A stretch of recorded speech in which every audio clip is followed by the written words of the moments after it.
আসসালামু আলাইকুম। আমি আজকে আবার একটা রেসিপি নিয়ে চলে আসলাম আপনাদের মাঝে। তো আমি এখানে কিছু ইলিশ মাছ লবণ হলুদ মেখে রাখলাম, ওই মাছগুলো একটু ভেজে নিতেছি। থাকেন সাথে, দেখেন।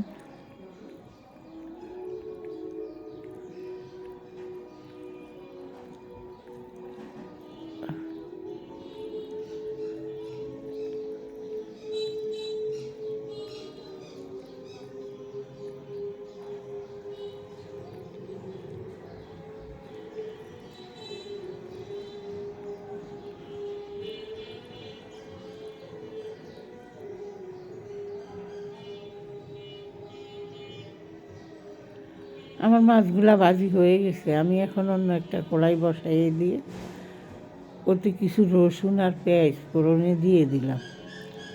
আমার ফোড়নগুলো একটু হয়ে নেয়। আমি আসলে এই রেসিপিটা করব ইলশা মাছ দিয়ে। আমাদের দেশে মাটির নিচে একটা আলু হয়, ওইটাকে আমরা আমাদের এলাকায় কেউ পেস্তা আলু বলে, আবার কেউ মাটির নিচের আলু বলে, বিভিন্ন জনে বিভিন্ন রকম বলে।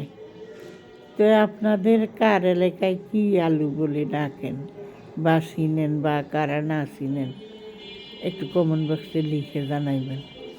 আর এই আলুটা অনেক পুষ্টিকর। এই যে আমি কিন্তু আগে আপনাদেরকে দেখাইতে আমি ভুলে গেছিলাম, নাহলে আনাম থাকতেই দেখাইতাম, ভুলে গেছি। এই আলুটা মাটির নিচে হয়, ওই কেটে ফেলছি, পরে মনে হয়েছে যে একটু রেসিপি করি। তো আপনাদের কার এলাকায় কী নামে ডাকেন জানাইবেন।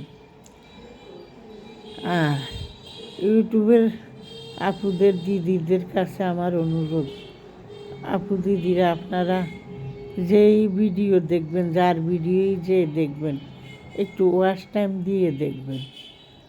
ভিডিওতে কোনো ওয়াচ টাইম আসে না, যদিও 2-4টা কমেন্ট আসে, কিন্তু কোনো ওয়াচ টাইম নাই।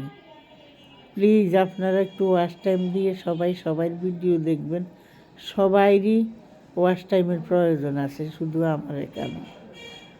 আমি তো অসুস্থ মানুষ, তেমন একটা ভিডিও দিতেও পারি না, আর তেমন সবার ভিডিও দেখতেও পারি না।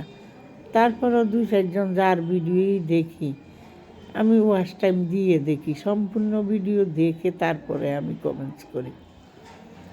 আপনারা সম্পূর্ণ ভিডিও না দেখলেও একটা ভিডিওর 4 ভাগের 3 ভাগ দেখলেও চলে।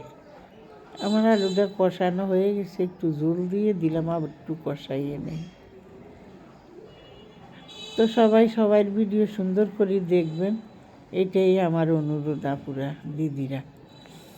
তো থাকেন সাথে, আমার রেসিপিটা দেখেন কেমন হয়। এই আলুটা যদি এইভাবে ইলিশা মাছ দিয়ে রান্না করে তাহলে কিন্তু আরও মজা বেশি।